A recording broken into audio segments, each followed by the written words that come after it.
ফিলিস্তিনের অবরুদ্ধ গাজায় দীর্ঘ 15 মাস ধরে চলা আগ্রাসনে 24 জন ফিলিস্তিনি নারী সাংবাদিককে হত্যা করেছে ইসরায়েলি বাহিনী। সংবাদ মাধ্যম ইয়েনি সাফাকের প্রতিবেদন জানিয়েছে, শনিবার 8 মার্চ গাজার সরকারি মিডিয়া অফিসের প্রধান সালামা মারুফ এ তথ্য জানিয়েছেন।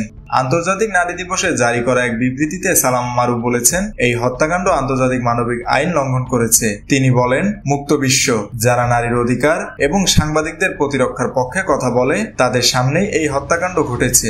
তিনি আরো বলেন, নারী হিসেবে তাদের মর্যাদা তাদেরকে ইসরায়েলি বাহিনীর হাত থেকে রক্ষা করতে পারেনি। তাদের সাংবাদিকতার অনক্রম্যতা তাদেরকে খুনি হত্যা থেকে রক্ষা করতে পারেনি। মারুফ আন্তর্জাতিক সম্প্রদায়কে যথেষ্ট পদক্ষেপ নিতে ব্যর্থ বলে অভিযুক্ত করেছেন। তিনি বলেছেন, অনেক প্রতিক্রিয়া নিন্দার বিবৃতিতে সীমাবদ্ধ ছিল, যা ভণ্ডামি ও অপর্যাপ্ত।